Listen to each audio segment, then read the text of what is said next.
एक बादशाह था हेलो दोस्तों, जिसकी अस्सलाम वालेकुम। मुमलकत में कैसे हैं आप सारी लोग? दुनिया उम्मीद के है बेहतर होंगे। बादशाह मैं भी थे। बेहतर ही हूँ। ना कोई जिस मुल्क ना तरीके कोई से हम सल्तनत, वीडियो बनाते बल्कि आए हैं पूरा तरतीब बाई जहान तरतीब, उसके ऐसे ही ज़र और असर आगे था। बनाते रहेंगे। उसकी और ताकत मैंने और जो असर पिछली वीडियो इतने बनाई वसी थी थे कौमें कि उसके दिल में जो ख्वाहिश उभरती कौमें वो दाऊद फौरन वाली, हकीकत बन और जाती। दाऊद अलैहिस्सलाम की उस कौम के बादशाह साथ का क्या नाम हुआ था, था कैसे वो शदाद, बंदर बना और दिए उसका गए। गुरूर उसे उसकी वो वीडियो कुछ में लास्ट करने में पर मैंने ये बोला मजबूर था कि करता हम था नेक्स्ट जो वीडियो जो है शायद किसी सद्दात के और ऊपर का बनाएंगे, तस्वर भी सद्दात ना और हो। उसकी जन्नत के एक ऊपर। दिन तो उसने आज हम एक उसी ख्वाब वीडियो को देखा। लेकर के आए हैं, उस उसने पर फैसला रिएक्शन किया देने कि वो देने जमीन के पर लिए। जन्नत बनाएगा, देखते हैं हम एक सभी ऐसी लोग। जन्नत जो अल्लाह की जन्नत। एक बादशाह था जिसकी मुमलिकत में सारी दुनिया की बादशाहतें शामिल थीं। ना कोई मुल्क, ना कोई सल्तनत, बल्कि पूरा जहान उसके ज़र असर था।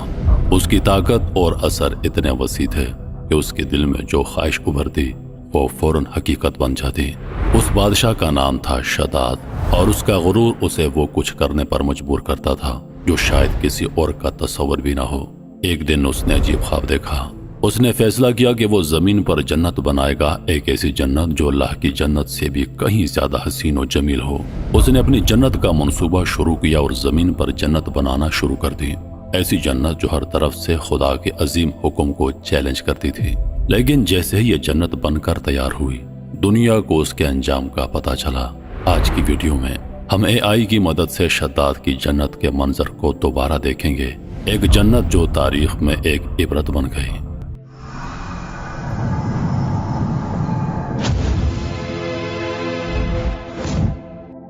शद्दाद, जो तारीख में एक गुरूर और तकब्बुर की अलामत के तौर पर जाना जाता है, दरअसल एक खास दास्तान का हिस्सा है। यह कहानी एक बच्चे की है जिसका नाम अल्लाह की तकदीर में था कि वो दुनिया का ताकतवर तरीन बादशाह बनेगा।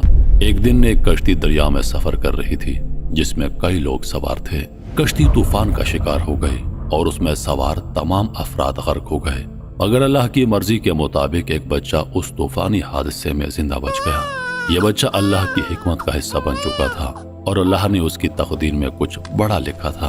अल्लाह ने जबरील अमीन अलैहिस्सलाम को हुक्म दिया कि इस बच्चे की परवरिश करो, उसे अपना साया दो और उसे बड़ा करो। जबरील अलैहिस्सलाम ने उस बच्चे को मोहब्बत और ऐशो आराम के साथ पाला, उसे सिखाया और उसकी तरबियत की। वो बच्चा जब जवानी की उम्र को पहुंचा तो वो शद्दाद बन गया और तारीख का एक ऐसा नाम बन गया जिसका गुरूर और तकब्बुर सारी दुनिया में मशहूर हुआ। शद्दाद की सल्तनत एक ऐसी ताकत थी जिसका कोई मुकाबला नहीं था। उसकी बादशाहत न सिर्फ जमीन के मुख्तलिफ हिस्सों तक फैली हुई थी, बल्कि उसकी हुक्मरानी में हर तरफ खौफ और एहतराम का आलम था। उसकी सल्तनत में दुनिया के न सिर्फ मशरिक व मगरिब के इलाके शामिल थे, बल्कि उसका असर और रसूख हर बर आज़म तक फैल चुका था। शुमाल में बर्फीले पहाड़ों से लेकर जनूब में बेइंतहा सहरा तक हर खिता उसके हुक्म का पाबंद था। शद्दाद की सल्तनत में खुशहाली और ऐशो आराम का राज था। हर शहर में महलात और शानदार बागात थे जिनमें रंग बिरंगे फूल और दरिया की तरह बहते चश्मे थे। उसके खजाने इतने वसी थे कि कोई हिसाब नहीं लगाया जा सकता। सोने, चांदी, जवाहरात और कीमती पत्थरों की अंबार थी और हर खजाना इतना बड़ा कि उसका तस्वुर भी नहीं किया जा सकता। उसके खजाने में हर किस्म की दौलत, कीमती माल और अशिया शामिल थी जिन्हें सिर्फ चंद अफराद देख सकते थे। शद्दाद की फौज भी उसकी ताकत का एक बड़ा हिस्सा थी। लाखों सिपाही जो बेशुमार जंगों में कामयाब हो चुके थे उसकी सल्तनत की हिफाजत करते थे। उसकी सल्तनत की दीवारें इतनी मजबूत थीं कि किसी भी दुश्मन को उसके दरवाजे तक पहुंचना मुहाल था। उसकी सल्तनत में इंतजामी निज़ाम इतना मजबूत था कि हर चीज में उसकी हुक्मरानी का अक्स नजर आता था। शद्दाद की सल्तनत की शान और शौकत की एक मिसाल उसके शाही दरबार की थी, जहां दुनिया के मुख्तलिफ हिस्सों से लोग आकर उसकी अजमत का एतराफ करते थे। वहां उसकी मजलिस में कीमती लिबास और जेवरात से सजे दरबारी और वजीरों का हुजूम रहता था जो हर पल उसकी मर्जी के मुताबिक काम करते थे। उसके बादशाहत में फनून, इल्म और दौलत का ऐसा इम्तिजाज था कि उसका नाम तारीख में हमेशा सुनहरी हरूफ में लिखा जाएगा। शद्दाद की ताकत और तकब्बुर की कोई इंतहा नहीं थी। उसकी बादशाहत में उसका हुक्म ही सब कुछ था और उसके दिल में गुरूर की एक ऐसी लहर थी जो खुदा के सामने भी सरकशी के जज्बात को बेदार करती थी। वो ये समझता था कि अपनी बेपनाह ताकत और दौलत के साथ वो किसी से नहीं डरता, हत्ता कि अल्लाह के अज़ाब से भी। उसकी जिंदगी का मकसद सिर्फ अपनी जन्नत बनाना और दुनिया भर में अपनी अजमत का डंका बजाना था। उसके दिल में अल्लाह का खौफ कहीं नहीं था और उसका तकब्बुर हर रोज बढ़ता जा रहा था। लेकिन अल्लाह की हिकमत बेनजीर थी। جب شداد کا ظلم اور سرکشی حد سے تجاوز کر گئے اور اس کا غرور آسمان کو چھونے لگا تو اللہ نے اس وقت کے عظیم پیغمبر ہود علیہ السلام کو حکم دیا کہ وہ شداد کے پاس جائیں۔ اللہ نے فرمایا جا اور اس ظالم کو میری آیات پڑھ کر سنا، اسے میرے عذاب کی حقیقت سے آگاہ کر تاکہ وہ اپنی سرکشی سے باز آ جائے۔ ہود علیہ السلام جو اللہ کے پیغامات کو دل و جان سے پہنچانے والے تھے، اللہ کے حکم کی تعمیل میں شداد کے دربار میں پہنچے۔ وہ جب دربار میں پہنچے تو اس کا منظر کچھ اور ہی تھا۔ دربار میں عیش و عشرت کا ماحول تھا، شاندار محلات، قیمتی لباس اور خوشبو سے بھرپور ہوا تھی، لیکن ہود علیہ السلام کی آنکھوں میں ایک خاص نور تھا جو اللہ کے پیغام کی سچائی اور طاقت کو ظاہر کرتا تھا۔ ہود علیہ السلام نے دربار میں موجود تمام لوگوں کی طرف نظر دوڑائی اور پھر اپنی آواز بلند کی، اے شداد سنو، تم جو اللہ کی عظمت کو نظر انداز کرتے ہو، تم جو اپنی سرکشی میں ہر حد کو پار کر گئے ہو، تمہیں یاد رکھنا چاہیے کہ اللہ کی سزا سے کوئی نہیں بچ سکتا۔ ان کی آواز میں ایسی گونج تھی جو دربار کی چمک دمک اور دنیاوی خوشیوں کو بھی ماند کر دیتی تھی۔ پھر ہود علیہ السلام نے اللہ کی آیات پڑھ کر سنائی، ان آیات کو جو اللہ کے عذاب کی حقیقت اور اس کی بے پناہ قدرت کو ظاہر کرتی تھی۔ ہر لفظ میں ایک گہرائی تھی، ہر جملے میں ایک حقیقت تھی جسے شداد کے دل میں اترنا چاہیے تھا۔ انہوں نے اللہ کی سزا کا ذکر کیا کہ کس طرح اللہ نے پچھلے اقوام کو اپنی نافرمانی کی وجہ سے تباہ کیا، اور پھر اسے خبردار کیا کہ اگر وہ اپنی سرکشی سے باز نہ آیا تو وہ بھی اللہ کے عذاب کا شکار ہوگا۔ شداد جو اپنے عظمت کے خوابوں میں گم تھا، ایک لمحے کو ہود علیہ السلام کی باتوں سے لرز گیا۔ اس کی آنکھوں میں کچھ لمحوں کے لیے خوف اور ندامت کی جھلک دکھائی دی، مگر پھر وہ اپنے غرور میں ڈوبا رہا۔ اس نے ہود علیہ السلام کی باتوں کو صرف ایک تنقید کے طور پر سنا اور پھر اپنے دربار میں موجود لوگوں کو اپنا حامی بنا کر ہود علیہ السلام کو نظر انداز کر دیا۔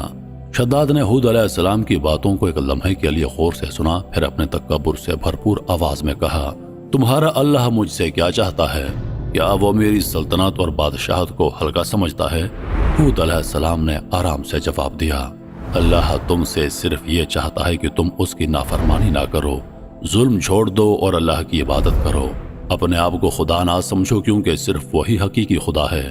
شداد نے یہ سن کر ایک ہنسی کے ساتھ کہا، اچھا اگر میں یہ سب کر لوں تو پھر اللہ مجھے کیا دے گا؟ اس کے چہرے پر ایک چمک تھی جیسے کہ وہ ایک چیلنج قبول کرنے کے لیے تیار ہو، مگر اس کے اندر ایک تجسس بھی تھا جو اس کی عظمت کی خواہش کو چھپانے میں ناکام تھا۔ ہود علیہ السلام نے ایک گہرے اور پرسکون انداز میں کہا، اگر تم اللہ کی رضا کے مطابق اپنی زندگی گزارو گے تو اللہ تمہیں ایسی نعمت دے گا جس کا کوئی مقابلہ نہیں۔ وہ تمہیں جنت میں داخل کرے گا، ایک ایسی جنت جہاں نہ کوئی تکلیف ہوگی نہ کوئی غم، جہاں تمہیں ابدی خواہش ملے گی۔ شداد کے چہرے پر چند لمحوں کے لیے خاموشی چھا گئی، اس کی آنکھوں میں حیرت اور تجسس کی جھلک تھی، گویا اس کی زندگی کی سب سے بڑی خواہش کا جواب اس لمحے میں مل گیا ہو۔ وہ ہود علیہ السلام کی باتوں کو بہت دھیان سے سن رہا تھا اور اس نے جلد ہی سوال کیا، یہ جنت کیا ہوتی ہے؟ ہود علیہ السلام نے مسکراتے ہوئے کہا، جنت وہ مقام ہے جہاں تمہیں سب کچھ مکمل طور پر ملے گا جس کا تم نے کبھی خواب نہیں دیکھا۔ وہاں نہ کوئی درد ہوگا، نہ کوئی بیماری، نہ موت کا خوف۔ تمہارے لیے وہاں کے درخت ایسے ہوں گے جن کے نیچے ہمیشہ سایہ رہے گا اور ان کے پھل کبھی ختم نہیں ہوں گے۔ وہاں ہر جانب پانی کے جھرنے ہوں گے جن میں زندگی کا سکون ہوگا۔ تمہارے لیے سونے اور چاندی کی نہریں بہتی ہوں گی اور تمہیں ہر چیز میں مکمل سکون اور خوشی ملے گی۔ ہود علیہ السلام نے اپنی بات جاری رکھی، وہاں کے محل اتنے حسین ہوں گے کہ ان کا تصور بھی تمہیں یہاں کی دنیا کی تمام عیش و آرام سے زیادہ عزیز ہوگا۔ وہاں تمہیں بے شمار نعمتیں ملیں گی جو کبھی ختم نہیں ہوں گی۔ وہاں تمہیں ہمیشہ کے لیے اطمینان اور سکون ملے گا اور تمہارا دل کبھی نہیں تھکے گا۔ شداد کا دل کچھ لمحوں کے لیے ٹوٹا ہوا سا محسوس ہوا۔ اس کے دماغ میں جنت کا تصور ایک ایسی تصویر بن کر ابھرا جو اس کے غرور اور تکبر سے کہیں زیادہ حسین، زیادہ خوشحال تھا۔ اس کا تجسس مزید بڑھا اور وہ ہود علیہ السلام کی باتوں میں گم ہو گیا۔ شداد کی نظر میں ایک نئی دنیا کی جھلک تھی اور اس کے دل میں یہ سوال گردش کرنے لگا، کیا واقعی یہ جنت ایسی ہو سکتی ہے؟ شداد نے ہود علیہ السلام کی باتوں کو غور سے سنا اور جنت کی تعریفیں سنتے ہی اس کے دل میں ایک عجیب سی لہر اٹھی۔ اس کی آنکھوں میں چمک آ گئی اور اس نے تکبر سے کہا، یہ تو کوئی مشکل کام نہیں، میں زمین پر اپنے لیے ایسی جنت بنا سکتا ہوں۔ تمہاری جنت کا تصور بہت حسین ہے मगर मैं ही जमीन का खुदा हूँ, मेरे पास दौलत है, ताकत है और जो चाहूँ कर सकता हूँ। ऐसी जन्नत बनाना मेरे लिए कुछ भी मुश्किल नहीं, बस मेरे हुक्म की देर है। हूद अलैहिस्सलाम ने सब्र से जवाब दिया, शद्दाद तुम्हें यह समझना चाहिए कि तुम जो जन्नत का ख्वाब देख रहे हो वो अल्लाह की मर्जी के बगैर मुमकिन नहीं। ये सिर्फ दुनियावी लज्जतें हैं जो जल्दी मांद पड़ जाएंगी। तुम जो जन्नत बनाने की बात करते हो वो हमेशा के सुकून, खुशी और इत्मीनान से खाली होगी, क्योंकि वो जन्नत सिर्फ वही खुदा बना सकता है जो उसका खालिक हो, और वो अल्लाह है। लेकिन शद्दाद का गुरूर जो उसके दिलो दिमाग पर हावी हो चुका था, उसने हूद अलैहिस्सलाम की बातों को सुनकर भी रद्द कर दिया। उसकी नज़र में ज़मीन पर उसकी ताकत और खुदाई का नशा था जो उसे अल्लाह के हुक्म से बेनियाज कर चुका था। उसके दिल में यह ख्याल था कि उसकी सल्तनत और उसकी ताकत में कोई कमी नहीं और वो जो चाहे कर सकता है। वो अपनी जन्नत के तस्वुर में महव था और उसके अंदर का तकब्बुर उसे इस बात की इजाजत नहीं देता था कि वो अल्लाह की कुदरत के सामने तस्लीम हो।